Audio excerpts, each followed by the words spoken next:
കന്യാസുതനേ ദൈവകുമാര മണ്ണിൻ രക്ഷകനേ,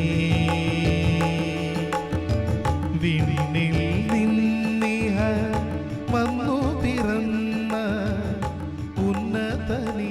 ക്രിസ്തുയേശുവിന്റെ നിസ്തുല്യ നാമത്തിൽ ശുഭസന്ദേശത്തിലേക്ക് സ്വാഗതം. വിശുദ്ധ വേദപുസ്തകത്തിൽ മത്തായി എഴുതിയ സുവിശേഷം 13-ാം അധ്യായം 52-ാം വാക്യത്തിൽ നാം ഇപ്രകാരം വായിക്കുന്നു: അവൻ അവരോട്, അതുകൊണ്ട് സ്വർഗരാജ്യത്തിന് ശിഷ്യനായി തീർന്ന ഏത് ശാസ്ത്രിയും തൻ്റെ നിക്ഷേപത്തിൽ നിന്ന് പുതിയതും പഴയതും എടുത്തു കൊടുക്കുന്ന ഒരു വീട്ടുടയവനോട് സദൃശനാകുന്നു എന്ന് പറഞ്ഞു. ഈ ഉപമകളെ പറഞ്ഞു തീർന്ന ശേഷം യേശു അവിടം വിട്ട് തൻ്റെ പിതൃനഗരത്തിൽ വന്നു. അവരുടെ പള്ളിയിൽ അവർക്ക് ഉപദേശിച്ചു. യേശു അവരോട്, ഒരു പ്രവാചകൻ തൻ്റെ പിതൃനഗരത്തിലും സ്വന്തം ഭവനത്തിലും അല്ലാതെ ബഹുമാനമില്ലാത്തവൻ അല്ല എന്ന് പറഞ്ഞു. ഒരു ശാസ്ത്രി ആദ്യം തൻ്റെ കർത്താവായ യേശുക്രിസ്തുവിൻ്റെ സുവിശേഷം അനുസരിച്ച് ജീവിക്കണം. അവൻ്റെ ജീവിതത്തിലെ മുൻഗണന സ്വർഗരാജ്യത്തെക്കുറിച്ചുള്ള വാർത്തയായിരിക്കണം.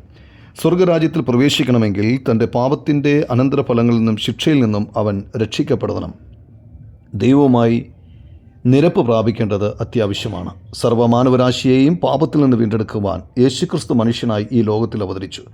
മനുഷ്യൻ്റെ പാപത്തിൻ്റെ ശിക്ഷ സ്വയം ക്രൂശിൽ സഹിച്ചു, നമുക്ക് പകരമായി മരിച്ചു. 3-ാം ദിവസം മരിച്ചവരുടെ ഇടയിൽ നിന്നും ഉയർത്തെഴുന്നേറ്റു. കർത്താവായ യേശുക്രിസ്തുവിലുള്ള വിശ്വാസത്താൽ പാപക്ഷമ പ്രാപിച്ച് ദൈവപൈതലായി തീർന്ന് സ്വർഗരാജ്യത്തിൽ പ്രവേശിക്കുന്ന ശിഷ്യനായി തീരുവാൻ ദൈവം നിങ്ങളെ സഹായിക്കട്ടെ.